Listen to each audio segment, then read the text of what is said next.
We got to see one of the craziest breakdowns in terms of diversity out of the OCG in their new format here, but we're here to show you the devastating path of that top cut.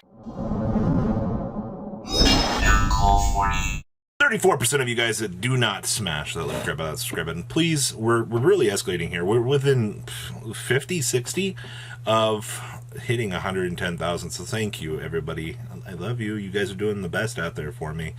All right, so we have the top cut breakdown. Now, if you guys remember earlier in the week when we looked at that diversity breakdown, oh my gosh, it was beautiful, man.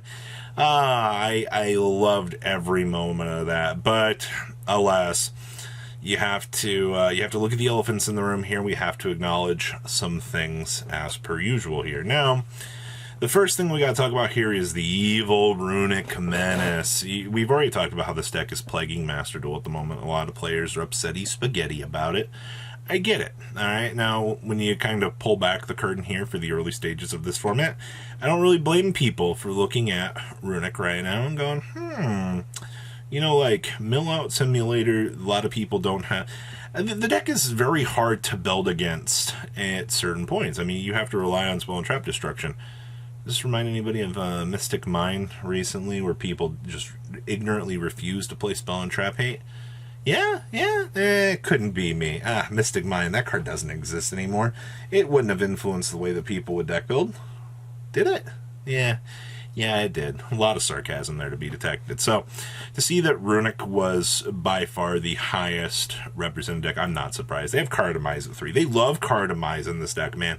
Card Demise in this deck is so crazy that, yeah, who cares if you can't smash some of the damn thing says draw 3 cards. Okay, why not? Now, you also see the Gishki down here. Now, I want to be very clear about this.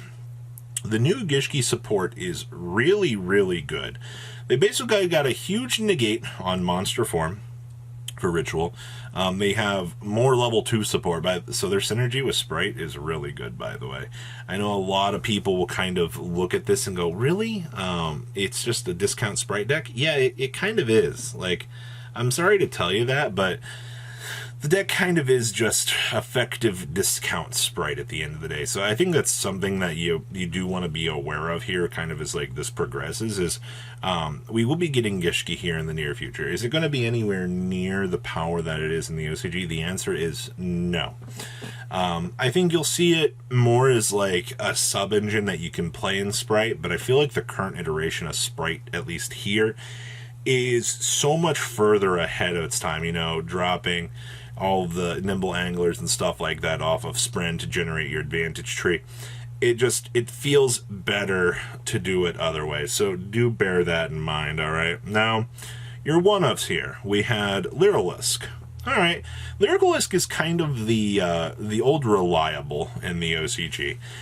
They always kind of tend to keep this in the back of the format, and it does tend to do its thing. I'm not gonna discount that. I think that the deck is still very, very good. You know what ended up winning this event? Lyrilisk Sprite. No, just kidding. It was Sprite. Sprite Tri-Brigade. Yeah, but Lyrilisk was in top cut, so, or at least for your top 4. We'll talk about that here in a little bit. We also had Netchuria. I mean, once again, are you surprised to see the Netchuria has performed? Honestly, the Netchuria deck, I think a lot of people, once again, look at this deck, maybe they're just not too interested in the way that it combos. Most of the TCG players have looked at the TCG variant and they're like, this deck sucks. And that's fine, but it's still not stopping players from getting top cuts with the deck. The deck is literally one of the strongest local buster decks in the environment. I think that's honestly a very good thing. Then we have Tri-Brigade Sprite up here. So, looking at all of this, I mean, you had a crap ton of Sprite variants in the top cut of this event. Like, 2 Gishki Sprite, not surprised about that. And then you had, you know, some sort of combination with, you know, good stuff Tri-Brigade with this. Yeah, honestly, the Tri-Brigade package, it's kind of just in the state of it's okay. There's been no change to it. Revolt is an amazing card, and so many people are just going to continue down the same line of play of ignorance, where they're just not going to play around the interactions with it. And you know what? A revolt on a field spell against Runic will actually tear you apart. Now, the most interesting thing about this, when you look at this top cut, only one Runic list really crept through the cracks. And when we talk about the deck list here in a second to showcase this, you will see those differences in lines of play and mentality within their format here. I just wish that Gishki would have performed a little bit better. I think that on the note of Gishki here, the deck does a lot, but kind of when you start getting into the vacuum of top cut, other decks just kind of do it better. Yeah, you can attribute an opponent's monster for the ritual spell card, which is nice and cool and, you know, all fun aside, but like that doesn't do a lot to really expedite the game plan for what the deck wants to do. It's just kind of a nice little gimmick that they gave the deck and said, hey, you want to go have some fun? That's kind of what it feels like at the end of the day. All right, let's go take a look at some of those deck lists. Well, this should be no surprise. Look, it's Sprite Tri-Brigade with the Nimble package. Yeah, I mentioned in the beginning of this video that Sprint is a stupid good card.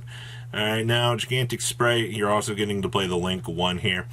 You probably have seen very similar things to this build in the TCG versus, you know, the OCG, but they have different restrictions.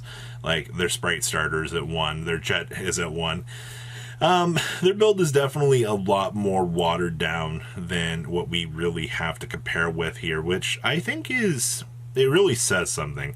That, you know, out of the power creep and things that they reduced, Sprite gets to kind of come back in here and show that, hey, you know, we're a deck, we can do something. I also like the Mannequin Cat that this build is playing down here. That's definitely kind of cute. Honestly, outside of that, the rest of the ingenuity of this, very, very, very standard. If you wanted to see something exciting, unfortunately, you're not going to get it with this build. Next up here, we have Runic. Oh, boy. I guess 2 Runic decks did creep through here. So the first thing you're going to see here is, where are the monsters at, Robbie? Robbie, where are the monsters? Robbie, I thought we needed monsters in the modern era to be good. This is kind of similar to what I was messing around with based on some OCG concepts. They do side the Allure down there to expedite the process in case you need it. And you do see that this deck is playing Double Desires, Triple Card Demise, and Double Duality. Like, you have to filter for those cards. I also like the fact we're playing Rivalry Gozen, and only a singular copy of there can only be one. But if you look at this and you like understand the way that this works, your draw engines, your floodgates, that is your game plan. You have to rely on those degenerate cards to do their job. And I think more and more people will obviously find ways to beat this deck. If you want my honest opinion, Cosmic Cyclone is one of the best option trees against this deck for the field spell. And it works out.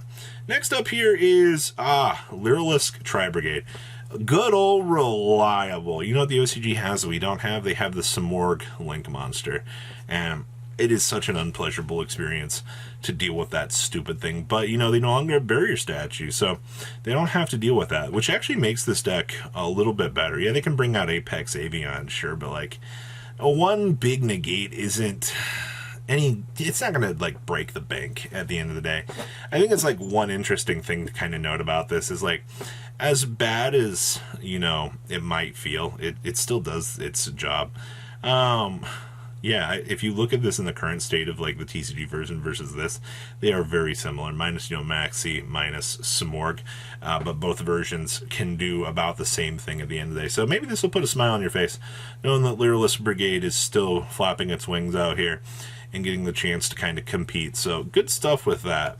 And then we also have another Runic list, Holy Amano Awado. Look, somebody chose to play Amano Awado out here. I also like how we're playing the 1 Max C.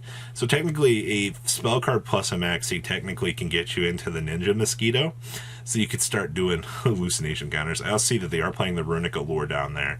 So you will see, you know, some sort of process for that. I do like that side option a lot, actually. That does kind of put a nice, interesting function on the field. And, of course, more DD Dynamite down there just so you can steal games. Like, 2 Dynamites on like a full deck out board is kind of insane. Like, if you don't, or if you can't win via deck out, you can close out the game with double DD Dynamite. That's kind of hilarious, actually. Now, do keep in mind that your floodgates are a little bit different here. This build is, you know, focusing on rivalries, focusing on there can only be ones. So, definitely some interesting stuff with this. But that is for the diversity cleanup for this video. What do you guys think? Please leave a comment down below, tell me what you guys think, and I'll see your beautiful faces back here later in the day, guys. Peace out. Patrons, thank you.